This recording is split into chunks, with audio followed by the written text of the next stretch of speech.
جب ذوالفقار حیدری اس کے اوپر ماری ہے تو اس کے لوہے کے کھود کو، پتھر کے کھود کو کھودتا ہوا، چیرتا ہوا، اس کے سر کو پھاڑتا ہوا، اس کے دانت تک مولا علی کی تلوار پر چلی گئی۔ جنگ خیبر کا موقع ہے،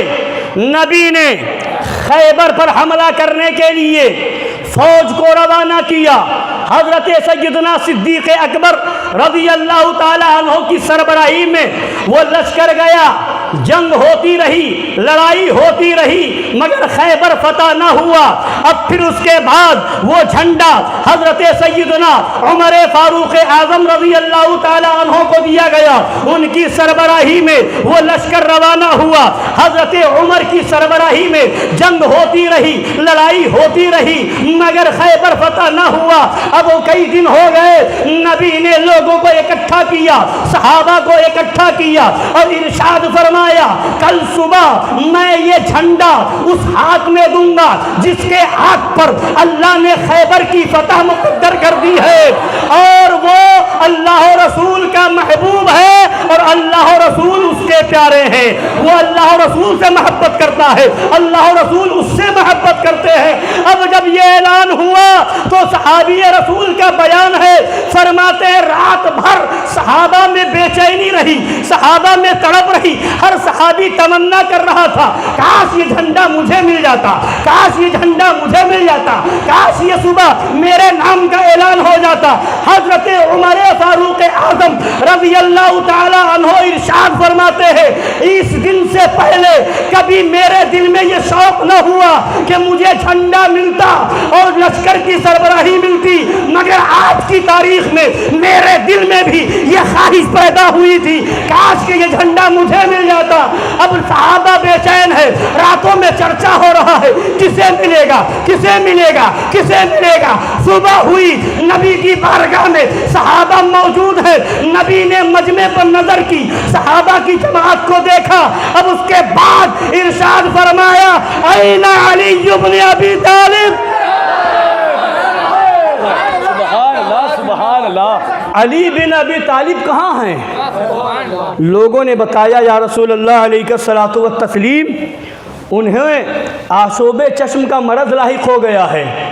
آنکھ کے تعلق سے مرض لاحق ہو گیا ہے، اس لیے وہ نہیں تشریف لائے، وہ گھر پہ آرام فرما ہے۔ سرکار نے فرمایا جاؤ علی کو بلا کر کے لے آؤ۔ سرکار علی کو بلایا گیا، سرکار مولا علی حاضر ہوئے، نبی نے فرمایا علی کیا معاملہ ہے؟ حضرت علی نے عرض کیا یا رسول اللہ علیہ الصلوۃ والتسلیم میری آنکھ میں آشوب کا مرض لاحق ہو گیا ہے، اس لیے میں نہ آ سکا۔ نبی نے لعاب دہن نکالا، مولا علی کی آنکھ لگایا، آنکھ بالکل صحیح ہو گئی۔ کہا ہو عقل کے اندھا اور دیو کے بندہ، کہتے ہو نبی ہماری طرح ہے اور نبی سے برابری کا دعویٰ کرنے والا، ذرا تم بھی کسی کی آنکھ میں اپنا تھوک لگا کر کے دیکھو، تمہارا لعاب، تمہارے تھوک کا یہ علم ہے کہ اگر بیماری ہوگی تو بڑھ جائے گی، نہیں ہوگی تو ہو جائے گی، مگر نبی وہ ہے لعاب دہن لگا دے تو بیمار کو شفا مل جائے۔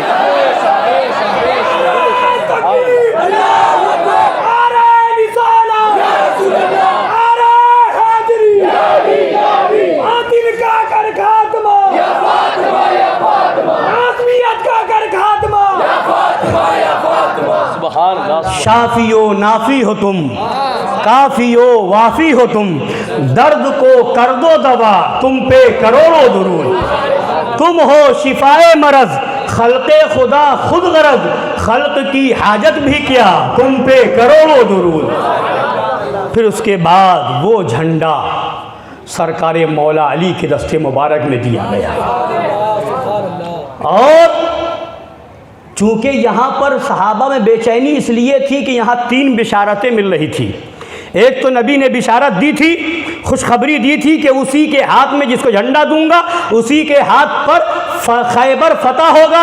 اور دوسری بشارت یہ تھی کہ وہ اللہ و رسول سے محبت کرنے والا ہوگا، تیسری خوشخبری یہ تھی کہ اللہ و رسول اس سے محبت کرنے والے ہیں، اس لیے صحابہ کی تمنا یہ تھی کہ ان بشارتوں کا مزدہ ہمیں مل جائے، ہم اس کے حقدار بن جائے۔ سرکار مولا علی کو یہ خوشخبری ملتی ہے اور اس بشارت کے مستحق بنتے ہیں، مولا علی کو وہ جھنڈا دیا جاتا ہے۔ اب جب خیبر کی جانب حضرت مولا علی کی سربراہی میں لشکر چلا ہے، اب وہاں جانے کے بعد مولا علی نے آواز دی ہے تو یہودیوں کا سب سے بڑا بہادر جس کا نام مرحب ہے وہ اس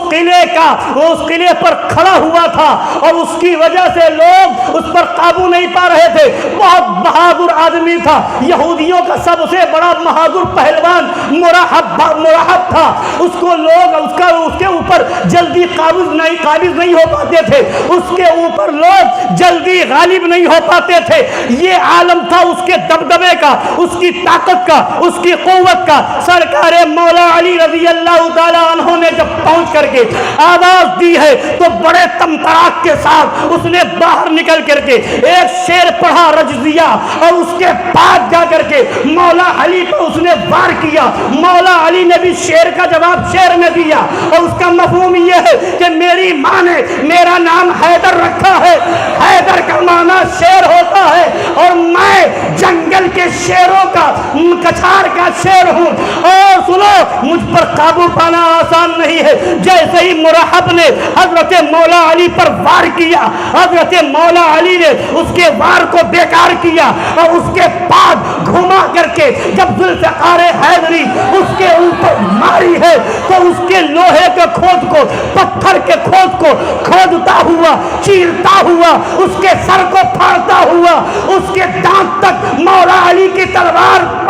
چلی گئی، اور اس کے بعد پھر گھما کر کے وار کیا، اس کی لاش وہی ڈھیر ہو گئی۔ اب اس کے بعد یہودیوں کا جنازہ نکل گیا، سب سے بڑا بہادر چلا گیا، سب سے بڑا ان لوگوں کا جو ہے پہلوان چلا گیا۔ اب آواز آ رہی ہے،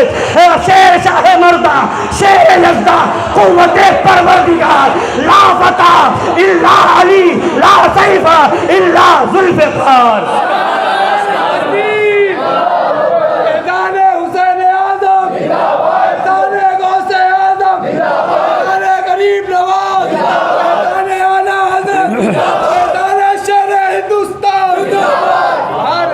اب اس کے بعد یہودیوں نے یک طرفہ حملہ کر دیا مولا علی مشکل کشا پر، یہودیوں نے مل کر کے حملہ کر دیا، چاروں طرف سے حملہ کر دیا۔ سرکار مولا علی ایک تنے تنہا ذوالفقار حیدری لہرا رہے ہیں اور گاجر و مولی کی طرح کاٹتے ہوئے نظر آ رہے ہیں۔ اسی درمیان آپ کی جو ڈھال تھی وہ ٹوٹ گئی، سرکار مولا علی جلال میں آ گئے، اور اسی جلال کے عالم میں خیبر کے قلعے کو اٹھا کر کے ڈھال بنا دیا، اور اسی سے لڑتے رہے۔ جب جنگ ختم ہو گئی، خیبر کے دروازے کو 40 لوگوں نے مل کر کے اٹھانا چاہا تو نہ اٹھا سکے۔